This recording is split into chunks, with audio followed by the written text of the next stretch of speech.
Hello guys, Lolo, this is Aries. Aries, welcome dito sa aking channel. Kabalaran 888, welcome.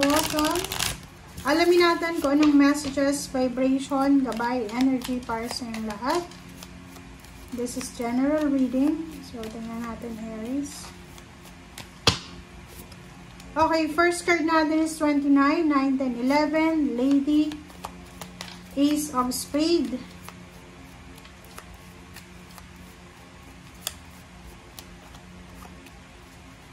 Okay, Anchor. Aries, babae ka ba or lalaki? Kasi, meron tayo ditong it's either you're in a relationship with a mature woman. Lalaki ka ba?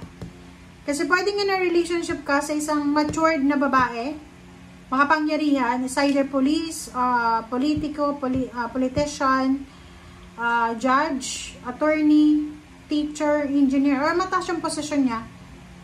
Pwedeng boss mo siya. Sinasabi ng bara sa'yo na posibleng maantala. Pwedeng hindi matuloy yung pinaplano yung dalawa. It's either business collaboration siya or pwedeng love relationship, parang ganun or anything. So, Aries, sino ba yan?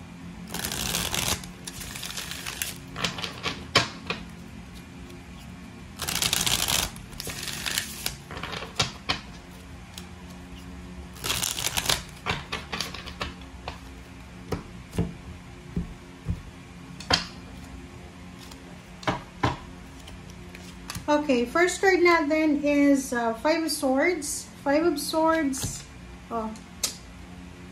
Queen of Wands. So, yun. Page of Swords. The Empress. And Page of Wands. Sa ilalim niya ay King of Cups. So, nakikita ko sa'yo dito, this is parang ang nakikita ko sa Aries na ang linggong ito, yung September 1 to 7, pinapakita dito na ipaprioritize mo talaga kung ano yung laman ng puso mo. Parang sinasabi sa'yo ng barahan na yung decision making mo based sa nararamdaman mo. Yung decision making mo ay based para sa katahimikan ng buhay mo. Okay? Kasi kung makikita mo dito, there's a relationship, there's a connection na posibleng i-give up mo, na posibleng makakalaya ka na. Pwedeng you're in a relationship with someone na parang nasasakal ka na. And ngayon, sinasabi ng barahan na i-give up mo na lang eh. Gusto mo na ng freedom, gusto mo nang makalaya sa relationship na yan. Or it's either yung mga plano mo to eh. Pwedeng may plano ka this week na gagawin, but siguro makakapag-desisyon ka na lang na give up na lang siya. And you're free. Parang sinasabi ng baraha, may mga plano ka, and pwedeng hindi mo siya ituloy because of understanding mo yun eh, or kagustuhan mo siya na hindi ituloy. And instead na maybe this week magta-travel ka, or magtatrabaho ka, pwedeng magpahinga ka lang. Nasa bahay ka lang. Parang ganun. Okay, Page of Swords. Sinasabi ng bara sa'yo dito na ihanda mo yung sarili mo kasi there's incoming new beginnings dito eh. There's an incoming relationship. There's an incoming collaboration, partnership, new beginning siya eh. So yun, pwedeng may relationship tayong i-give up kasi may bagong relationship na darating. Or baka meron tayong i-give up na trabaho kasi may bagong trabaho na i-offer sa'yo. So, please comment down below if you resonated, Aries.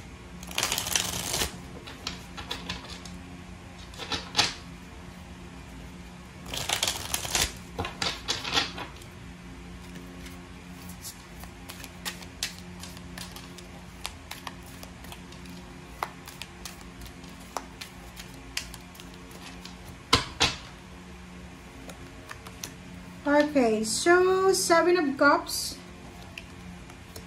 and 3 of Cups, 6 of Cups and 9 of Swords.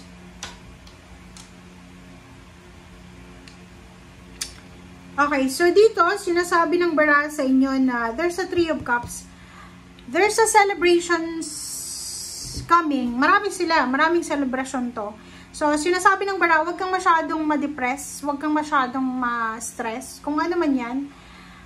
Kasi there's a celebration eh. There's a parang party, celebration na darating ngayong September. So, maybe there's a preparation for a birthday celebration of someone na kilala mo, malapit sa'yo. Or maybe nag-iisip ka eh. Parang halimbawa, wala kang trabaho, wala kang pera. So, nag-iisip ka, ano ba yung kailangan kong gawin para i-surprise ko yung magulang ko, yung kapatid ko, yung asawa ko, yung anak ko. Parang gano'n. Okay. Okay? So, meron din sa inyo dito na Aries na possible na mape-pressure ka eh. Kaya meron ditong 9 of Swords at 6 of Cups kasi may mga sitwasyon sa nakaraan, there's a past event sa buhay mo, past celebration, past events na posibleng ma-realize mo ngayon na first week of September or the whole month of September na pag binabalik-balikan mo siya, parang medyo nasasaktan ka. Kasi parang marirealize mo na dapat pala naging grateful ako dati. Dapat pala naging kontento ako dati kasi ngayon like eto about sa birthday, about sa occasion, halimbawa dati maganda yung naging ganap ng celebration sa buhay mo, ng pamilya mo, and now maybe there's a celebration dapat na mangyayari pero hindi siya matutuloy or medyo hindi maganda yung pangyayari na pwedeng mangyari kasi yun, malungkot. And nakikita ko sa'yo dito na masyado kang nag-aalala, masyado kang parang hopeless, helpless, or yun na nga, masyado kang negative. Okay? Nakatingin ka sa past mo eh. Be thankful and grateful na lang tayo. Kasi kung ano man yun na nangyari sa past, may rason kung bakit nangyari yun. Kung masaya ka dati, dahil may mga tao dyan na nagpapasaya sa'yo, talagang kung hindi mo nakasama sila sa ngayon, maybe there's a reason. Diba? Everything happens for a reason, guys. Okay? Sinasabi ng bara sa'yo dito na, or maybe there's someone eh. Maybe hindi ikaw yan, maybe asawa mo, boyfriend, girlfriend, magulang, kapatid, na wala silang communication sa'yo, or maybe there's a misunderstanding na iniisip nila na kung naandyan ka, parang ganun, or the vice versa. Ikaw or sila, yung nag-iisip ng past nyo. So, iniisip nyo kung yung dati na masayang buhay ay posibleng malungkot na sa ngayon.